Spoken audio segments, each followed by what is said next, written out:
প্রিয় নন্দীগ্রামবাসী, আজকে সভার সম্মানিত সভাপতি আলাউদ্দিন সরকার উপস্থিত আছেন, আমাদের সম্মানিত প্রিয় বড় ভাই, আমাদের প্রিয় ভাই স্বামী চৌধুরী ভাই উপস্থিত আছেন, আমাদের প্রিয় ভাই ফজল বিতোহা ভাই উপস্থিত আছেন, আমাদের এ কে আজাদ ভাই উপস্থিত আছেন, আমাদের থানা বিএনপি সম্মানিত সাধারণ সম্পাদক বেলায়েত হোসেন আদম উপস্থিত আছেন, আমাদের পৌর বিএনপি সভাপতি এবং সাধারণ সম্পাদক আলেকজান্ডার সুমন উপস্থিত আছেন, আমাদের সুশান্ত কুমার শান্তদা উপস্থিত আছেন, আমাদের প্রিয় মামা জুয়েল মামা উপস্থিত আছেন, আমাদের সারওয়ার উপস্থিত আছেন, আমাদের চারের চেয়ারম্যান দেখতেছি সাবেক চেয়ারম্যান আমাদের প্রিয় ভাই মতিন ভাই উপস্থিত, আমাদের তিনের ভারপ্রাপ্ত চেয়ারম্যান উপস্থিত আছেন, আমাদের পৌর থানা বিএনপি সম্মানিত সাংগঠনিক সম্পাদক আমাদের হাকিম ভাই এবং হচ্ছে ইয়াসি ভাই, পৌর বিএনপি বাচ্চু ভাই, আর হচ্ছে আমাদের প্রিয় ভাই গোলাম ভাই উপস্থিত, আমাদের সম্মানিত সকল ইউনিয়ন পরিষদের সম্মানিত মেম্বার যারা এসেছেন, আলহামদুলিল্লাহ আছি, আলহামদুলিল্লাহ। আমি প্রথমেই ধন্যবাদ জানাই আমার নন্দীগ্রামবাসীকে। নন্দীগ্রামের দল মত নির্বিশেষে এবারে ঘরের ছেলে ঘরেকে সম্মান দিয়ে ভোট দিয়ে যে আপনারা আবেগ ঘন ভালোবাসা দিয়েছেন, ইনশাআল্লাহ আপনাদের এই ঋণ মরার আগ পর্যন্ত কোনোদিন আমি আমরা নন্দীগ্রামবাসী ঐক্যবদ্ধ হয়েছি, জোট বেঁধেছি জোট দিব, ভোট দিয়েছি ভোট ইনশাআল্লাহ। সুতরাং আপনাদের এই অবদান আমি সারা জীবন বহন করব। বিশেষ করে আমাদের সনাতন সম্প্রদায়ের উপর অনেক চাপ ছিল, প্রেশার ছিল, অনেক ভয়ভীতি ছিল, অনেক ডিস্টার্ব করেছিল, তারপরও সনাতন ধর্মে দাদা দিদি বৌদি কাকা কাকিমারা স্বতঃস্ফূর্তভাবে উপস্থিত হয়ে আমাদেরকে যেভাবে সম্মান দেওয়ার জন্য চেষ্টা করেছে, আমি কথা দিচ্ছি আমরা এদেশে হিন্দু বৌদ্ধ খ্রিস্টান মুসলমান সকল ধর্ম বর্ণের মানুষ আমরা সবাই সম্মান নিয়ে বাঁচব। বিশেষ করে কিছু মানুষ আমরা প্রশ্ন তোলে, কেউ কথা বলে সংখ্যালঘু, দাদা সংখ্যালঘু বলতে কিচ্ছু নাই, আপনারা আমাদের ভাই, আপনারা আমার প্রতিবেশী, আপনারা আমাদের অংশ হিসেবে থাকবেন। আপনাদের গায়ে যদি সনাতন সম্প্রদায় যদি কেউ যদি অযাচিত ভাবে একটি ফুলের আঁচড় দেয়, আমি মুসলমান আপনাদের দায়িত্ব নিয়েছি, সমস্ত নেতা কর্মী আপনাদের দায়িত্ব নিয়েছে। আমরা শুধু বলতে চাই, আপনাদের কাছে আমার অনুরোধ থাকবে, জয় পাওয়া যেরকম সহজ, এদিকে ধরে রাখাও কিন্তু সেরকম কঠিন। পাওয়া যেরকম কঠিন, ধরে রাখাটাও কঠিন। আপনারা যেভাবে উন্নয়নের জন্য আমাকে ভোট দিয়েছেন, বিএনপিকে ভোট দিয়েছেন, 2018 সালে আমি এমপি হয়েছিলাম, আমার ভিতরে কিন্তু উচ্ছ্বাস ছিল না, কিন্তু এবারে এমপি আপনারা এবং আল্লাহ রহমতে আপনারা আমাকে ভোট দিয়ে সংসদ সদস্য নির্বাচিত করছেন ধানের শীষ মার্কায়।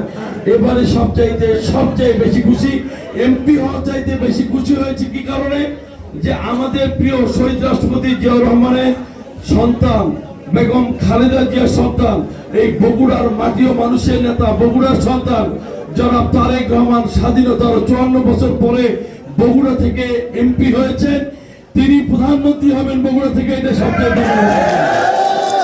তিনি যে পার্লামেন্টে কথা বলবেন, সেই পার্লামেন্টে আমরা জুনিয়র মানুষ হিসেবে তার পাশে থেকে আপনাদের দাবি দাবাগুলো পার্লামেন্টে তুলে ধরবো ইনশাআল্লাহ। আপনাদেরকে যার যার জায়গা থেকে সবাইকে সতর্ক থাকতে হবে। যদি ডান থেকে বাম দেখি, এমনি যারা বিএনপি সেক্রেটারি দায়িত্বে আছি, তারপরে আপনারা এমপি বানিয়েছেন, তারপরে তারেক সাহেবের প্রতিনিধি, সবকিছু মিলেই ডাইরেক্ট কম্পিটিশন বলবো যে এটা এখনের থেকে এটা সাটাই করতে হবে, সাথে সাথে সাটাই। সে কে, সে কি, সে কার কে, এটা দেখার সময় নেই। শুধু স্বচ্ছতার সঙ্গে থাকবেন। আমি আপনাকে কথা দিচ্ছি, আপনাকে বুকে টেনে নিতে আমি জড়িয়ে ধরে আপনাকে, কিন্তু এমন কিছু করবেন না যার দায় আমাকে নিতে হবে। এমন কিছু করবেন না, এলাকায় অকারেন্স কিছু করবেন, সেগুলো ভোট চাইতে গিয়ে আমাকে শুনতে হবে। আমি স্পষ্ট বলে দিচ্ছি, কোনো অকারেন্সের মধ্যে নাই। আপনাদের অসুবিধা 17 বছর কেটেছেন, আপনাদেরকে সম্মানিত করার জন্য আমার নেতা তারেক রহমান ইতিমধ্যে বাংলাদেশে আমার নেতাকর্মী অনেক ক্ষতিগ্রস্ত হয়েছে। সেই ক্ষতিগ্রস্ত নেতাকর্মী কিভাবে সামনে উঠিয়ে নেওয়া যায়, তাদেরকে সামনে কাজের মাধ্যমে তাদেরকে সহযোগিতা করা, সেটা করবো, কিন্তু দুর্নীতি করে না।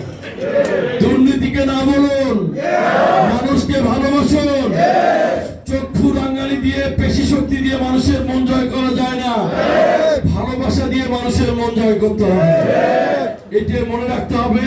এই কাহালু নন্দীগ্রাম সংসদীয় আসনে অনেক এমপি গেছে, আমি আছি, আমি একসময় চলে যাব। আপনারা আমরা কিন্তু থাকবো সাধারণ মানুষ। আমাদের লক্ষ্য হবে বিএনপিকে আমরা বাঁচাবো, বিএনপির সুনাম অক্ষুণ্ণ রাখতে সবাই মিলে কাজ করতে হবে ইনশাআল্লাহ। ভারতের পক্ষে কারো উপর নির্বাচন করেছি, এক দল হেরেছে, এক দল জিতেছে, কার উপর অন্যায় কোনো বৈরী আচরণ করা যাবে না, কাউকে কটাক্ষ করে কিছু বলা যাবে না, কারো সঙ্গে ঝগড়াঝাটি মারামারি করা যাবে না। যদি কেউ খারাপ কিছু বলে, বেশি অতি উৎসে ফালাফালি করে, আমাকে বলবেন, আমি প্রশাসন সহ তাদের দলে যারা আছে তাদেরকে বলে তাদের ব্যবস্থার পরে যদি না শুনি, পরবর্তী ব্যবস্থা পরে হবে। কিন্তু আইন নিজের হাতে তুলে নেবেন না। কারোর সাথে অযাচিত ঝগড়া গড়ন করে কালকে একটা ইস্যু করলেন, কে এরা তো আওয়ামী লীগের সে খারাপ আছে, দেখি কি শুরু করছে। যারা এরকম করবেন তারা কিন্তু পদে থাকতে পারবেন না। কোনো সাথে সাথে আমি ওসিকে বলে কিন্তু গ্রেপ্তার করাবো যদি অতিরিক্ত মাত্রায় বেড়ে যায়।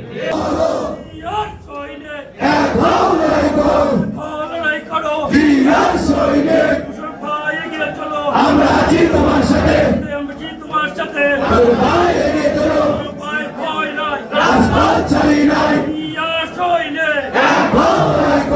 একটা জিনিস আমি যুবক ছেলেদেরকে বলতে চাই, বাবা তোমরা তো সবসময় মাঠে ঘাটে ঘরো, তোমাদের আচরণ এবং বডি ল্যাঙ্গুয়েজটা যেন ভালো হয়।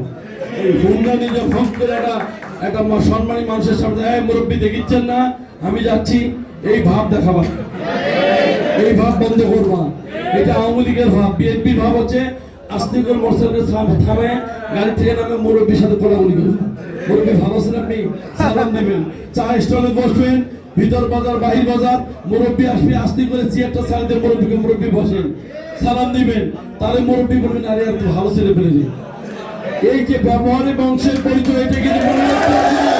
আব্বাস ভাই, কালকে অলরেডি আমি ইউনোকে এবং ওসিকে বলেছি, নো সন্ত্রাস, নো হ্যারেস্ট, নো অ্যারেস্ট, পুরো ডিস্টার্ব নেই, সব ডিস্টার্ব বন্ধ। যেখানে দেখবেন আইন শৃঙ্খলা পরিবেশ পরিস্থিতি বেশি ডিস্টার্ব হচ্ছে, আপনি যাবেন, যদি আমার দলের ছেলে হ্যাডাম লাগায় ফোনটা আমার ধরে দিবেন, যদি হ্যাডাম দেখে আমার ফোনটা ধরে দিবেন। কিন্তু আইন শৃঙ্খলা বিষয়ে জিরো টলারেন্স, কোথাও কিছু করা যাবে না, কোথাও কিছু শুনতে চাই না। আমি একসঙ্গে বাংলাদেশটা সুন্দর করতে চাই। পরিশেষে সকলকে ধন্যবাদ জানিয়ে আপনারা যে ভোট এবং ভালোবাসা দিয়েছেন, এই বগুড়ার নেতা, আমাদের নেতা জনাব তারেক রহমান ধানের শীষ এবং আমাকে নির্বাচিত করেছেন, আল্লাহর কাছে কসম করে বলতেছি আপনাদের এই ঋণ কোনোদিন শোধ করতে পারবো না। আপনারা সবাই ভালো থাকবেন, সুস্থ থাকবেন, সবাইকে ধন্যবাদ। আসসালামু আলাইকুম।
ভালো আছে হ্যান্ডশেক করে বাবজান হ্যাঁ হ্যান্ডশেক করে এ ভাই ভাই একটু ভালো ভাই